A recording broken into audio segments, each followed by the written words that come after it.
معرفت کی دنیا کے معزز دوستوں، میں ہوں سیدہ شہزادی اور آپ تمام دیکھنے اور سننے والوں کو معرفت کی دنیا میں خوش آمدید۔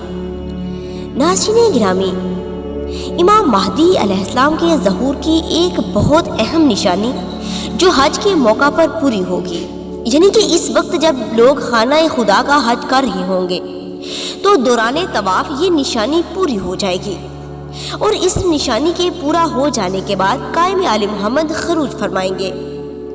ناظرین گرامی، امام جعفر صادق علیہ السلام نے ارشاد فرمایا کہ قائم آل محمد کے ظہور سے پہلے 5 علامتیں رونما ہوں گی: یمانی و سفیانی کا خروج، آسمان سے آواز کا آنا، بدا کی زمین کا دنس جانا اور نفس زکیہ کا قتل۔ اب نفس زکیہ کا قتل کیسے ہوگا؟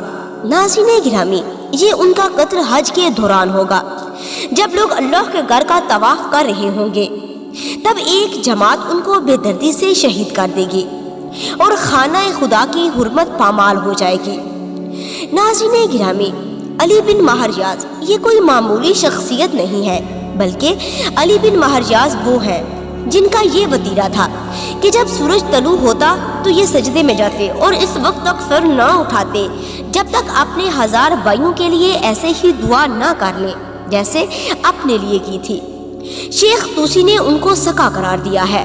یہ مہریاز کہتے ہیں کہ حضرت امام جعفر صادق علیہ السلام نے فرمایا کہ دوران حج جب قتل ہوگا تو اس قتل اور امام مہدی علیہ السلام کے ظہور میں صرف اور صرف 15 دن کا فرق ہوگا۔ اللہم صلی علی محمد و آل محمد و عجل فرجہم اجمعین۔